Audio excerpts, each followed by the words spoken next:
So అంటే మీరు ఇంత ఓపెన్ గా మాట్లాడుతున్నారు, పేరెంట్స్ ఇంటర్వ్యూ చూస్తే ఏంటి మరి? Let them see. నా పెయిన్ కూడా వాళ్ళకి 100% అది. yes.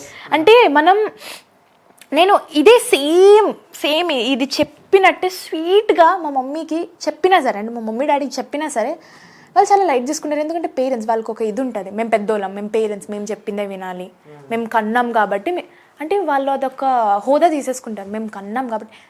నో, నేను అడగలేదు కన్మని, లేదంటే కిడ్స్ ఎవ్వరు అడగరు. It's just happened. మీరు ఒక లైఫ్ ఇచ్చారు అంతే, ఒక బేబీని ఇచ్చారు. అండ్ దెన్ ఒక వే వరకు మీరు గైడ్ చేయాలి. తనకి వేస్ కనిపిస్తున్నప్పటి నుంచి తను వే చూస్ చేసుకుంటుంది.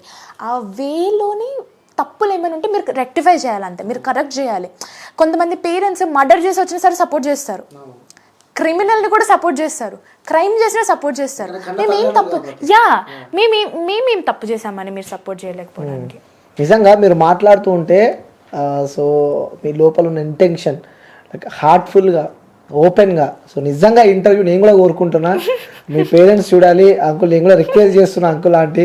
సో మీరు చూడండి, తను చెప్తుంది బాగానే, చాలా హ్యాపీగా చూసుకుంటారంట, బట్ ఆ ప్రేమని తను మిస్ అవుతుంది.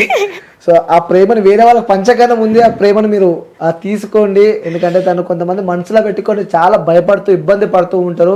సో కొన్ని సందర్భాలలో దూరమయ్యే సిచ్యువేషన్ కూడా మనం చూస్తూ ఉంటాం. బట్ ఇంకా మీరు గ్రేట్ లక్కీ టు హ్యావ్ ఇలాంటి ఒక అమ్మాయి మీకు పుట్టినందుకు చాలా సంతోషపడాలి. యాజ్ ఎ బ్రేవ్గా తను బయటికి వచ్చి, సో ఎన్నో ఉంటాయి, బట్ ఆ ఫ్యామిలీ గురించి బయట చెప్పాలంటే ఎవరు చెప్పలేరు, 10 మందిలో నేను చెప్పలేను అంటారు. బట్ మీరు బయటకు వచ్చి, ఎందుకంటే సో మీరు ఆ ప్రాబ్లం మీరు ఫేస్ చేశారు, ఇంకా ఏ అమ్మాయి ఫేస్ చేయకుండా ఉండొద్దు.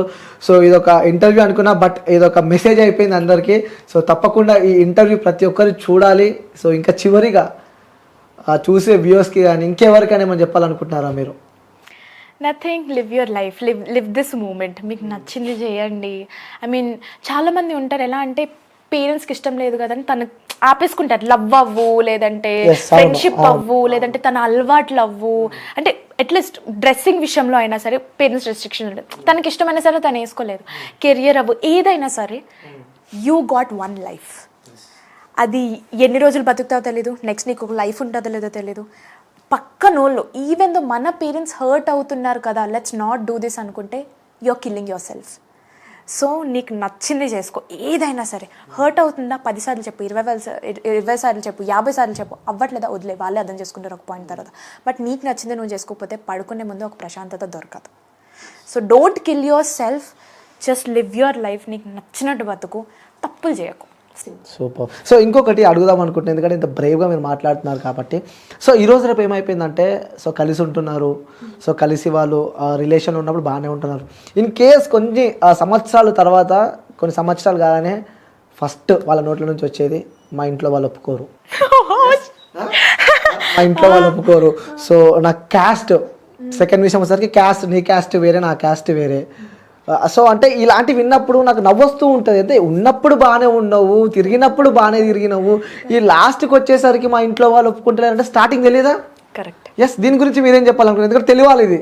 అవును, మీ నోటితోనే చెప్పిద్దామని చెప్పి అసలు ఈ క్వశ్చన్ లేదు నాకు, బట్ సడన్గా నేను అడిగేస్తాను నేను మాటలు విని. సో మీరు ఏం చెప్పాలనుకుంటున్నారు? ఓకే, నేను కూడా చాలా మందిని చూశానండి బాబా. ఎలా అంటే ఉన్న రోజులు బాగుంటారు, కరెక్ట్గా ఇలా పెళ్ళి టాపిక్ రాగానే ఇంట్లో ఒప్పుకోవట్లేదు. ఓహో, లవ్ చేసినప్పుడు ఇంట్లో ఒప్పుకున్నారా? నువ్వు లవ్ చేసినప్పుడు మీ ఇంట్లో పర్మిషన్ తీసుకున్నావు, పెళ్ళికి ఎందుకు తీసుకుంటున్నావు? మరి లవ్ కూడా తీసుకో. అలాంటప్పుడు మమ్మీ నేను ఈ అమ్మాయిని లవ్ చేస్తున్నాను, నాకు ఇష్టము, నీ పర్మిషన్తో నేను ప్రపోజ్ చేద్దాం అనుకున్నాను, ప్రపోజ్ చేయాలా వద్దా? ఒకవేళ లేదు ఇంట్లో వద్దు అంటే నువ్వు చేయక, లేదు నువ్వు ఇంట్లో వాళ్ళని అడగట్లేదు కదా, ఇది ఎందుకు అడుగుతావు అంత గుచ్చి? నువ్వు వెళ్ళి చెప్పు. అడగడం ఈ సంథింగ్ డిఫరెంట్, చెప్పడం ఈ సంథింగ్ డిఫరెంట్. నువ్వు లవ్ చేసావు, ఒక అమ్మాయితో ట్రావెల్ అయ్యావు, తనకు ఒక హోప్స్ ఇచ్చావు, తను నీ మీదే ఇప్పుడు మొత్తం హోప్స్ ఉంది, ఓకే నీతో ఫ్యూచర్ చూసుకుంటుంది. సో ఆబ్వియస్లీ నువ్వు వెళ్ళి అడగొద్దు, నేను ఈ అమ్మాయిని పెళ్లి చేసుకుందాం అనుకుంటున్నాను. ఏమంటారు? నో, నేను ఈ అమ్మాయిని పెళ్లి చేసుకుంటాను is the right sentence. So you have to tell your parents. Mostly అమ్మాయిలను ఎక్కువ చూస్తాం మనం, మా ఇంట్లో వాళ్ళు ఒప్పుకుంటలేరని చెప్పి. అబ్బాయిల కన్నా అమ్మాయిలను ఎక్కువ వింటూ ఉంటాం. సో అమ్మాయిలది ఇదేంటంటే, లేదు ఎమోషనల్గా నన్ను బ్లాక్మెయిల్ చేస్తున్నారు ఇంట్లో, ఇంకా అవ్వదు వదిలేద్దాం. ఆ గట్స్ లేదు ఆ పిల్లకి. నీకు గట్స్ లేనప్పుడు ఫస్ట్ ఆఫ్ ఆల్ లవ్ చేయక. నీకు లవ్ చేసే అంత ధైర్యం నీకు హార్ట్లో ఉంటే నువ్వు పెళ్లి చేసుకున్నంత ధైర్యం కూడా నీ హార్ట్లో ఉండాలి. ఇంట్లో ఒప్పుకోవట్లేదు, వెళ్ళిపో. అవ్వదా? ఇప్పుడు నువ్వు పెళ్లి చేసుకున్న, ఇప్పుడు నీ పేరెంట్స్ నీకు అఫీషియల్గా పెళ్లి చేసినా వాళ్ళ ఇంటికి వెళ్ళాలి నువ్వు. చెయ్యకపోయినా వాళ్ళ ఇంటికి వెళ్ళాలి. ఎలాగా ఇంట్లో వాళ్ళు 1 సంవత్సరం 2 సంవత్సరాలు కలిసిపోతారు, అంటే మాక్సిమం టైం పీరియడ్ చెప్తున్నా నేను, 3 to 6 months లోనే కలిసిపోతారు. ఇంకా అయిపోయింది ఏదో అయిపోయింది అని, బాబు పాపను పుట్టిన తర్వాత ఎలాగో కలుస్తారు.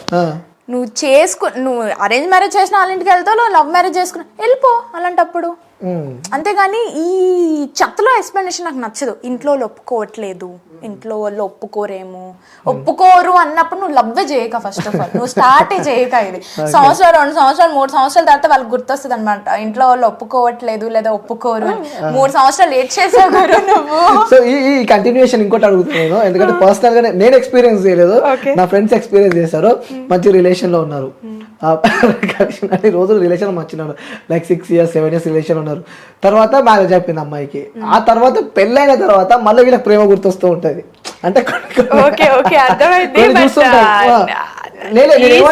నేను చూడలేదు, అంటే నా ఫ్రెండ్స్ సర్కిల్ ఎవరు జరగలేదు, ఎందుకంటే నా ఫ్రెండ్స్ సర్కిల్ ఇప్పుడే పెళ్ళి అంత పెద్ద. నేను ఏమంటాను అంటే పెళ్ళయ్యేటప్పుడు గుర్తురానివి, సో తర్వాత పెళ్ళైన తర్వాత జీవితంలో అడిగిపెట్టిన తర్వాత మళ్ళీ గుర్తొస్తుంటది కదా. అంటే నేనేం అనుకుంటానో చెప్తా, అంటే ఈ సిచ్యువేషన్ బట్టి అసలు ఎందుకు ఈ సిచ్యువేషన్ క్రియేట్ అవుతుందో చెప్తా. ఒకరిని పెళ్లి చేసుకుంటా, అంటే లేటెస్ట్ ఒక లాంగ్ పీరియడ్ ఆఫ్ టైం ఒకరితో రిలేషన్ లో ఉండి ఇంకొకరిని పెళ్లి చేసేసుకున్నారు. ఏదో ఇంట్లో ఫోర్స్ చేశారో లేదా వీళ్ళకి బ్రేకప్ అయ్యి చేసేసుకున్నారు, ఏదో సంథింగ్ ఏదో జరిగి ఇంకోటిని పెళ్లి చేసుకుంది లేటెస్ట్ ఒక అమ్మాయి. ఈ అబ్బాయి సింగిల్ గానే ఉన్నాడు, లేదంటే ఈ అబ్బాయి కూడా ఇంకేమన్నా పెళ్లి చేసుకున్నా అనుకుందాం. ఈ అమ్మాయికి ఆ అబ్బాయి అంత బెటర్ అనిపించలేదు దీనికన్నా.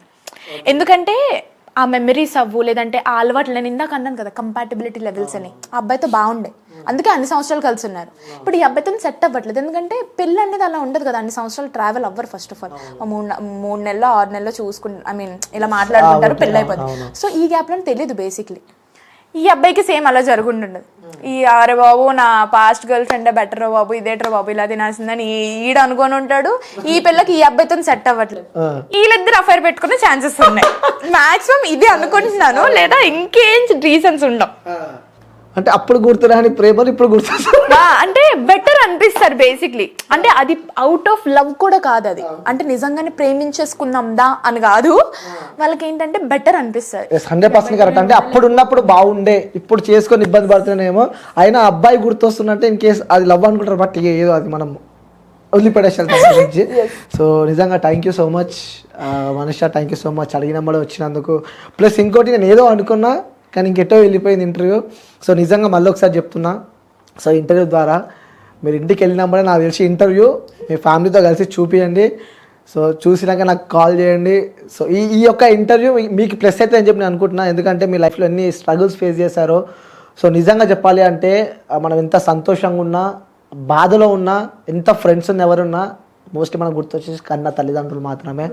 సో ఇవన్నీ మనం ఎంత కష్టంగా ఉన్నా, ఎంత ఇబ్బందిగా ఉన్నా, ఎంత చిరాకులో ఉన్నా మనం ఇంటికి వెళ్ళి సో అమ్మని చూడగానే, నాన్నని చూడగానే, సో ఇవన్నీ మర్చిపోతుంటాం. ఇట్స్ ప్రతి ఒక్క లైఫ్లో జరిగిందే.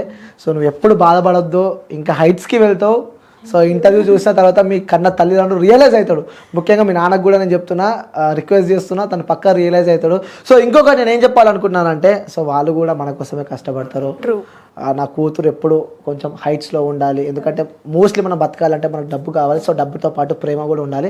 బట్ ప్రజెంట్ ఉన్న ఈ జనరేషన్లో మోస్ట్లీ డబ్బుకి ఇంపార్టెంట్ ఉంది కాబట్టి ఆ కన్న తల్లిదండ్రులు పరిగెడుతూ ఉంటారు. మీరు ఎప్పుడు ఏం బాధపడొద్దు, ఎప్పుడు సంతోషంగా ఉండాలని చెప్పి మనస్ఫూర్తిగా కోరుకుంటున్నా. Thank you so much. Thank you.